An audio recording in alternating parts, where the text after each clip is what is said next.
What's up, people? Trying to get home. Dawg said he's cooking up some spaghetti for dinner. Dawg's famous spaghetti. Heading back home. Caught me a Harvey Talks Prison live. Been missing his lives. Harvey's good people.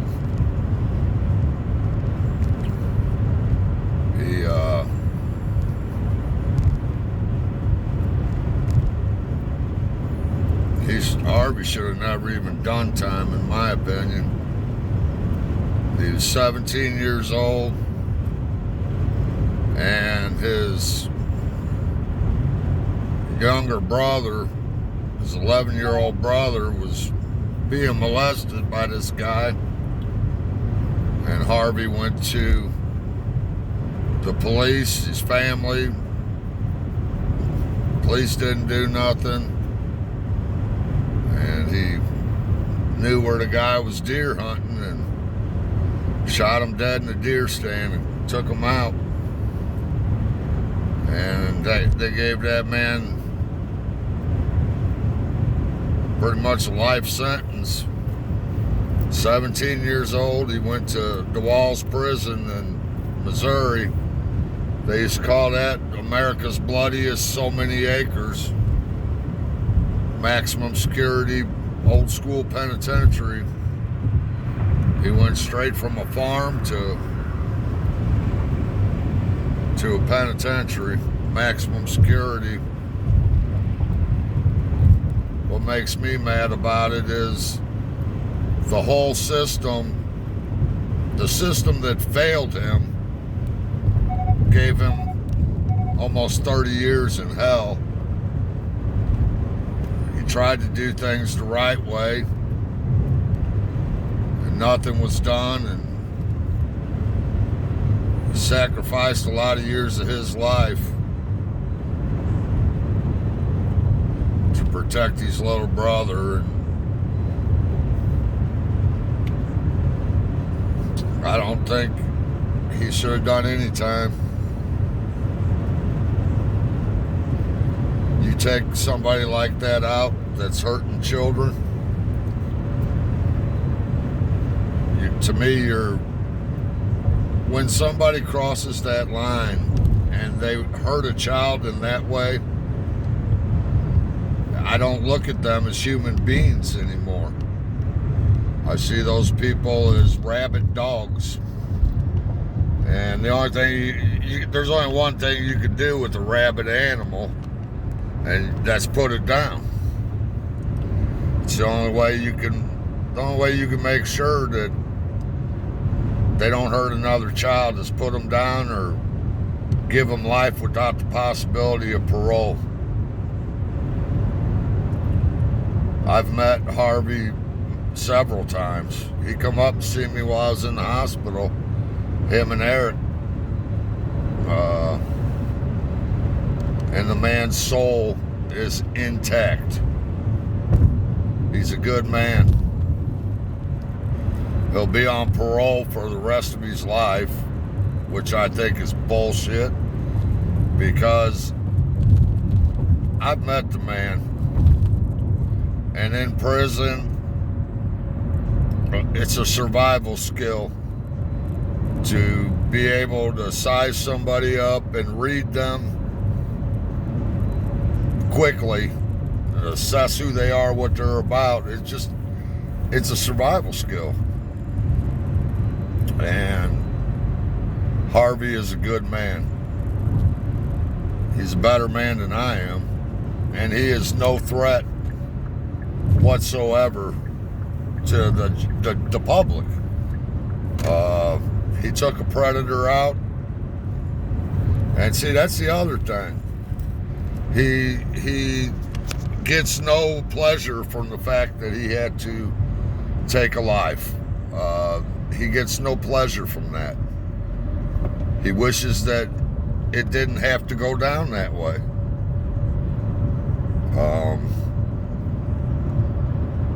because he realizes that's somebody else's kid and somebody else's son, and it's a human life. And I can imagine how he felt when he did it. You know, I told him, I said, I bet you I know exactly how you felt. I bet you your adrenaline was pumping so much that you felt like you was going to puke and you were scared to death. I mean, he's only 17 years old. And you take a life like that, you know, if a man's got any kind of conscience at all, it's going to affect you when you take a human life. Taking a life's easy, but living with it, if you have any kind of heart or conscience at all, it's going to bother you, because that's a human life. And he grew up down in southern Missouri. That's where my people come up from, my mom's people. And I used to spend a month every summer down there with my great-grandparents. And that was like the Bible Belt up through there. So I know that he was raised, you know, the 10 Commandments and thou shalt not kill. But the man gets he don't brag on it. I see him as a hero. I think they should have gave him a pat on the back and pinned a medal on his chest. And then the other thing that stinks is I've seen a lot of these chomos, seen a lot of them go to prison and get less time than a guy gets for robbing a house. And I'm sorry, but some crimes are worse than others to me. If you rob a house, you're doing wrong. You're going up in somebody's private space and you are stealing something that they had to work their ass off for. It's an invasion on their space, and you're taking from somebody that had to work for what they got. But the way I rank things, even worse than murder is somebody that hurts a child in that way. And sadly, a lot of times they don't get hardly any time at all. And I've been in prison in America, so I can speak on it. When I did my time, those people were the bottom of the rank. I mean, them and snitches, those two things were the two things that were going to get you taken out quickly. And also, if you run up a debt in there and don't pay your debt off. But what really stinks is they'll take these people that commit a crime like that and they stick them out in general population. And there's some organizations where if you get a guy in your cell that has a case like that, you're obligated to take them out. And then if you do take them out, they charge you with murder, like you caught a murder out on the streets. They do that with self-defense too. That's what I commented on before. I said, you know, they even take yourself, when you go to prison, they take your right to self-defense and human preservation away from you. Let's say you know a guy's going to try to kill you. You can't go to the guards because then you're a snitch. There'll be people wanting to take you out. Some, like the organization I was in, you're not allowed to go to protective custody. That's a serious green light violation there. You got to stay out on the main line and do battle. You can't go to protective custody. You could snitch, or You can wait around to get killed, or you can shank up and try to kill that person before they kill you. Those are your choices, basically. And, that person comes try to take your life, and you take his, they're going to charge you with a murder like you're out on the streets, and you're going to get 20 plus years added to your sentence for merely defending yourself. And that's messed up. That's why I always say, when it comes to staying alive, it's always better to take care of what it's better to ask permission or ask forgiveness than permission. The strongest human instinct is self-preservation. And you do what you gotta do, and then you worry about the consequences later. You worry about staying alive, and then you worry about the consequences. But I think the world of Harvey. He's a good man.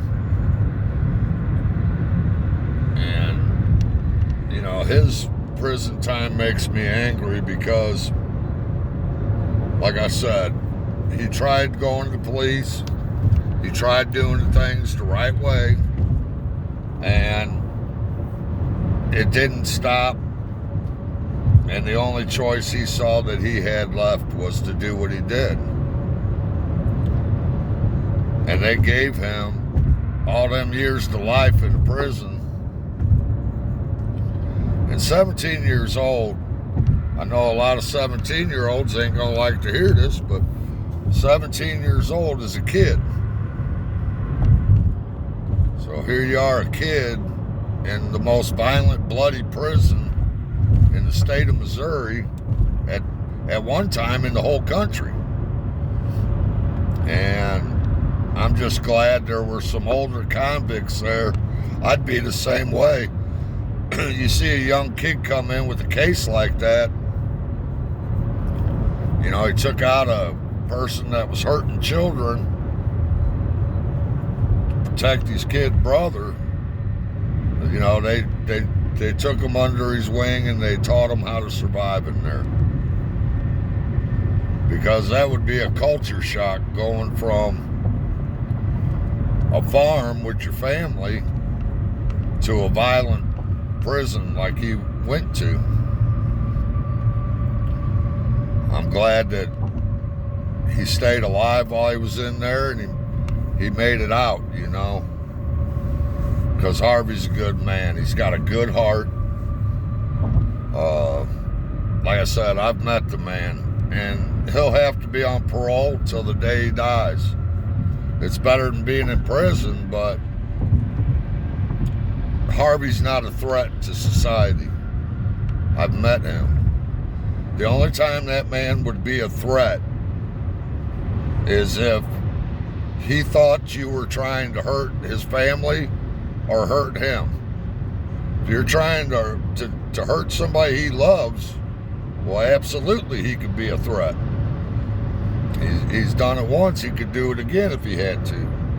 But the man don't want to hurt nobody. I wish they'd just let him off parole and let him live his life, because he's not hurting nobody. He's a good man. And I highly recommend anybody that's never watched his channel to check him out. He's a good guy. He's not your typical convict. He didn't commit the act of murder because he wanted money or over some crime of passion or whatever. He did it because he was a young kid, and he tried to go through the police to get somebody to stop hurting his brother, and they didn't do nothing, and it continued, and that's the only way he saw that he could get it to stop. And I promise you, when he did what he did, he was just a scared kid. And all he wanted was his little brother to be safe. That's all I'm going to say about that. That's really it's Harvey's story. He's wrote a book. It's on Amazon. You can get his book. But I think the world of the man. I consider him a dear friend. I've met him a few times in real life, and I'll testify to the fact that the man's soul is intact. He's got a good heart. And you can believe when he did what he did, he knew that there were going to be serious consequences for that.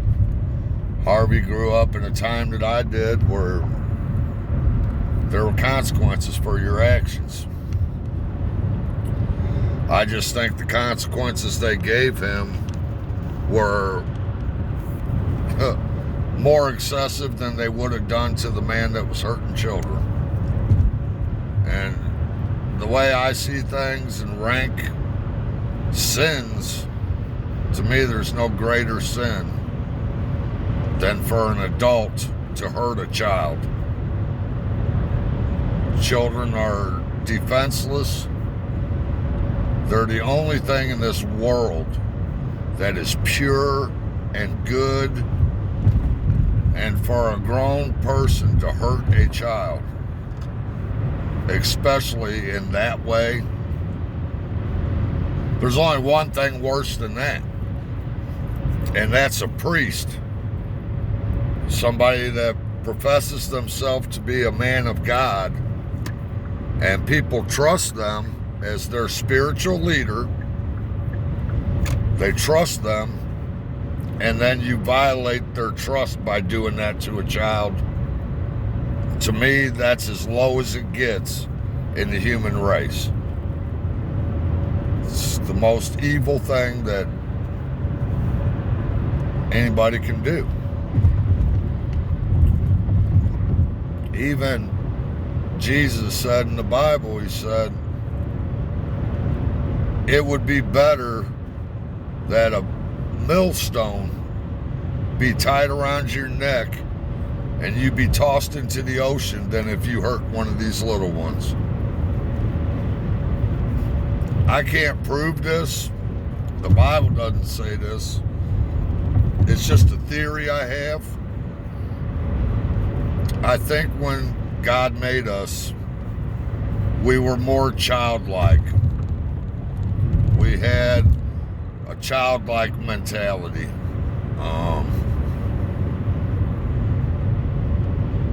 And then when we ate of the tree of knowledge, I think we gained that great intelligence, and we lost that childlike humility and humbleness and that childlike mind.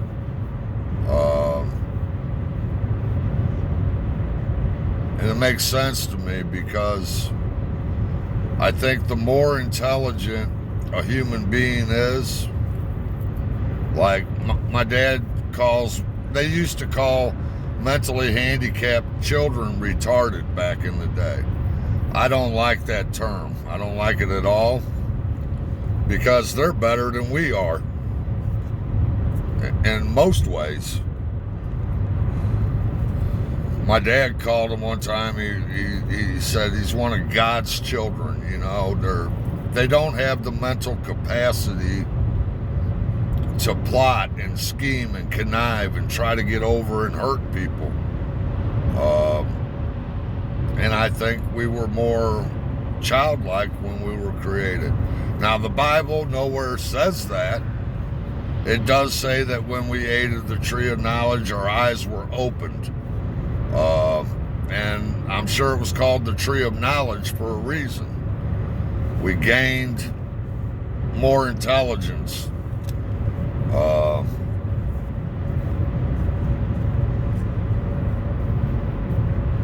And I do. I just think the more intelligent a person is, the more they have the potential to do bad. You look at a child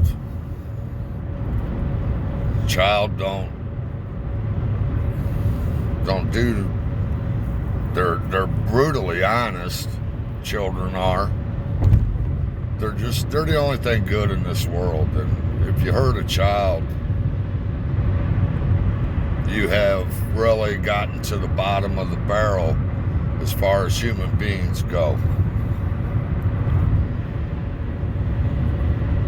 I don't have any sympathy or compassion for people like that.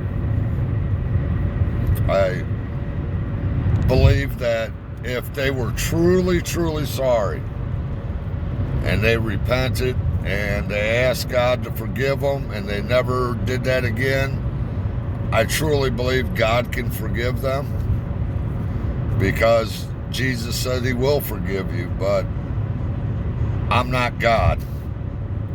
My heart isn't that loving. I have a real hard time with that one. Child abuse in any way, shape, or form has always been, it's just at my center, even at my worst. It's the one thing that's the line I would not step over, that line. And I think a lot of it's because of my childhood, you know. I can relate to a child going through stuff.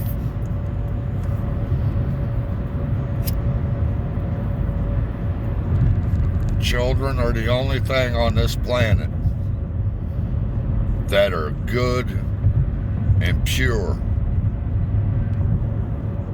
And anybody that abuses a child, especially in that way, if it's proven, 100% that they did it, they should be put down. It's just the way I see it.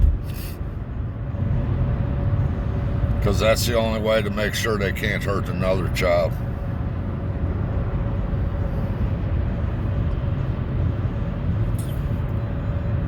And it sounds cold-hearted, but I could take somebody like that out and not lose much sleep over it, I'll tell you that.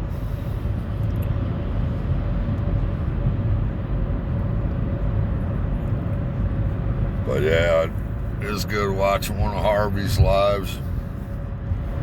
And see, I've talked before about how the people in power like keeping us going at each other with the whole racism thing and all the other crap they peddle and push. But Harvey brought up that SPLC fraud that they just found. It's the Southern Poverty Law Center. There's supposed to be a group that goes after like the Ku Klux Klan and all these, white supremacist groups. And come to find out that they were saying that there's all these white supremacists, and then they're sending millions of dollars to the Ku Klux Klan and all these groups. It's like I told you, they're intentionally stirring up division. They want the sheep going at each other, so they're not paying attention to what they're doing. And that's just proof of it right there. On one hand, they're saying, "Oh yeah, there's all these white supremacist groups and they're racist and this and that," but then they're collecting money supposed to help civil rights, and they're giving it to the supremacist groups to get them to go out and stoke flames. So if that don't prove to you that I know what I'm talking about, I don't know what will. And some people, it don't matter what you can give them proof, you can show them, they'll believe what they want to believe. And those are the sheep that never stop going bah, bah, bah. They believe what they hear and they echo it with their talking points, and they don't know their ass from a hole in the ground. And me and Nate were talking about it. I've met actually more people that were black and racist than white people. It's just a fact. Because the government and everybody telling them that they're victims and shit. I don't like the whole slavery thing. I think it was wrong. I don't think the Declaration of Independence should have ever been signed when there were slaves in this country. There were white slaves too. But the words, all men are created equal, should never have been a legal document when there were slaves. I think slavery was a horrible human atrocity. But right now, you can look into it. I mean, don't believe what I say. Fact check me. Prove me wrong. Over in the Middle East, there's black slaves today. If anybody's racist, it's the Middle Easterns against black people. There's all kinds of black slaves over there in the Middle East today, right now. But truth be known, there's not one living white person in America who's ever owned a slave. There's not one black person living in America who's ever been a slave. Technically, like I said the other day, we're all slaves. We're worker bees. We do all the shit work and all the money funnels up top. But people need to get over it. We're all descendants of slaves somewhere down the line, whether you're white, black, whatever color you are, because of all the slavery that's going on in the past. So, want to get into reparations, it's just going to be a big, everybody's going to get a check.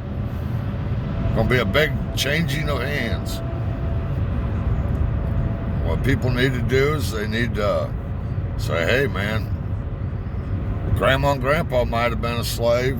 Great-grandma, great-great-grandma, Grandpa. I never was. What I make out of my life is on me. I'm responsible for who I choose to be in life.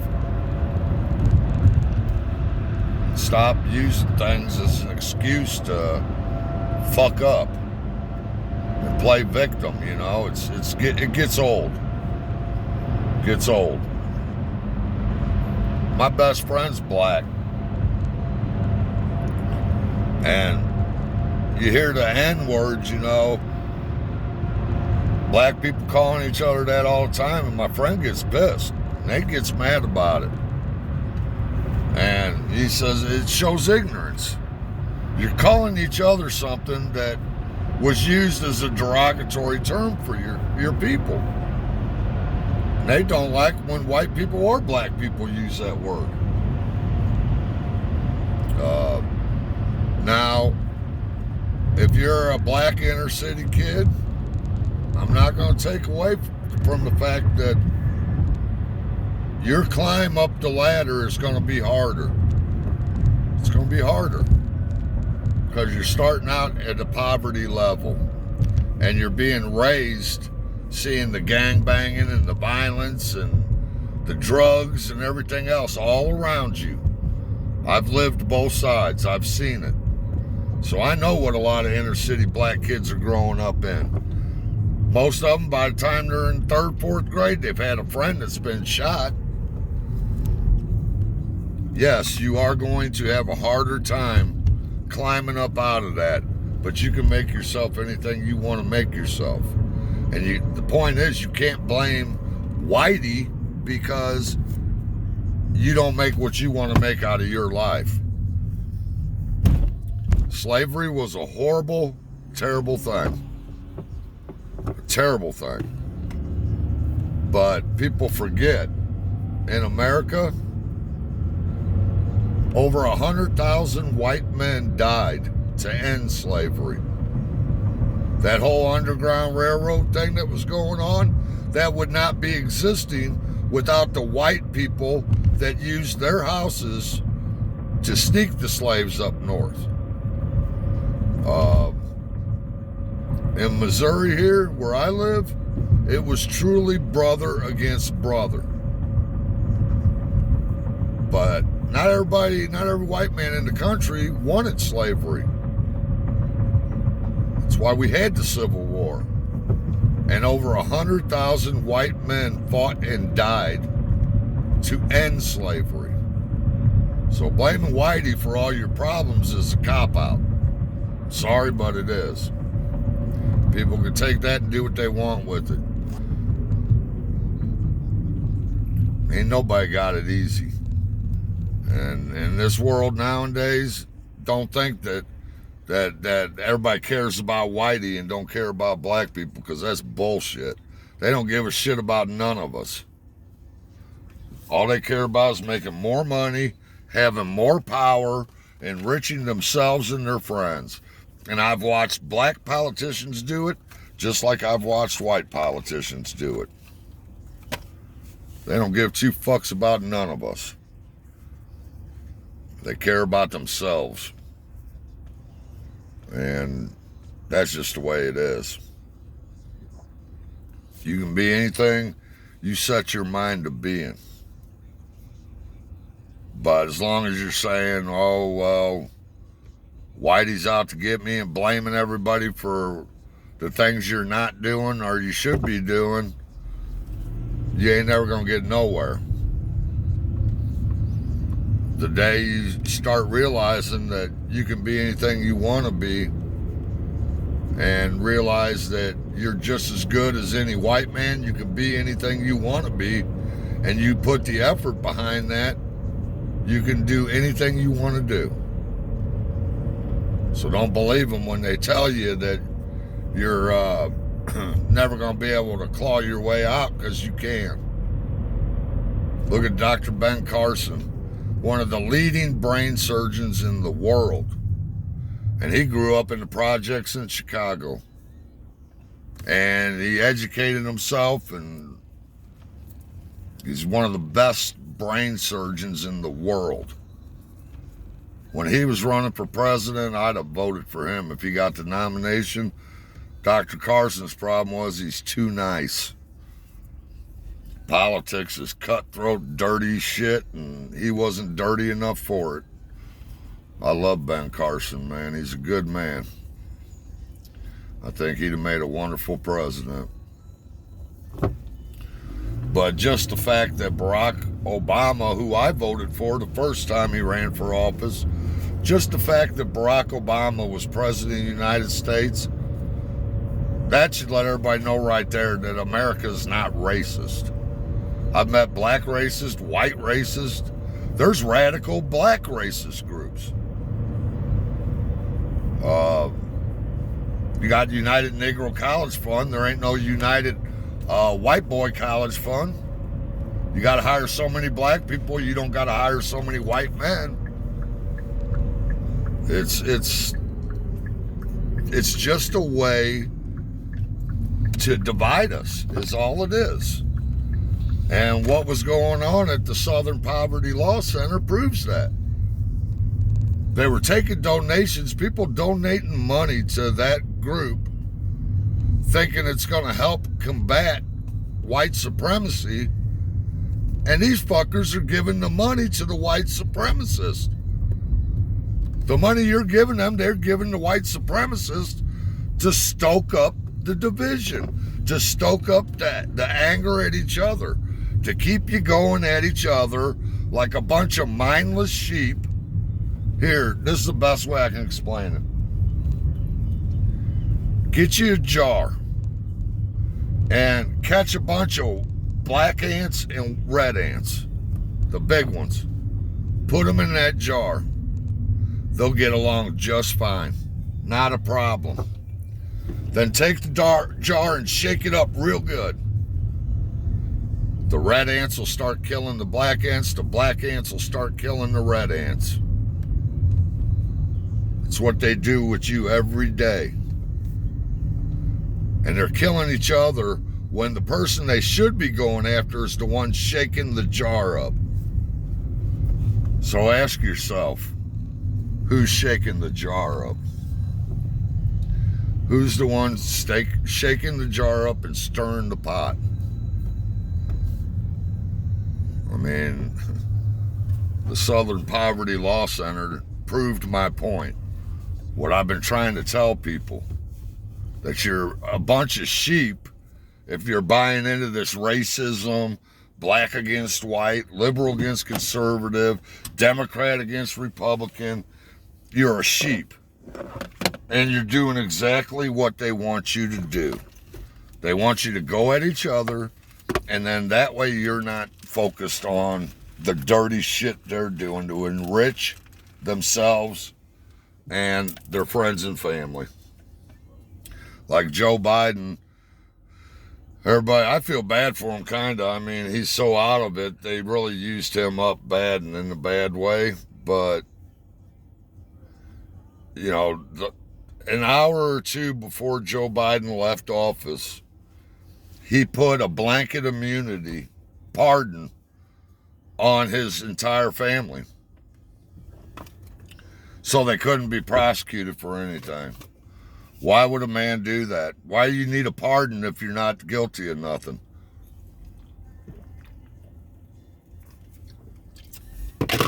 His son, Hunter, his granddaughter, they're getting diamonds and shit from Russia.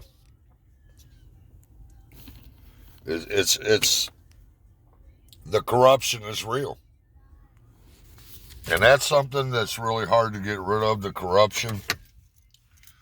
I always say, if a man or a woman, if you could come up with an economic system that could not be corrupted by greed, you could save the world. But I can't think of any way to do that. Even the old bartering system. I remember in prison, people hoard everything, toilet paper, anything they can get their hands on, because there's always going to be that guy that wants to have more than the other guy, you know. But that Southern Poverty Law Center, that proves my whole point I've been trying to let people know, is they want you going at each other. What Americans need to do is come together and hold their elected officials accountable. Because that's why they do that shit, to keep you going at each other. Then you're not focused on them. But I'm going to go in here and get me some Dawg sketty. Dawg cooking the sketty up tonight. Hey guys, get down, get down. I smell sketty. Hey guys. I smell sketty. Look. Sketty. It's Dawg sketty night. It's been done about 15 minutes. Say hi. Ow. The sketty. Biscotti. But I'm going to get off here. Peace out.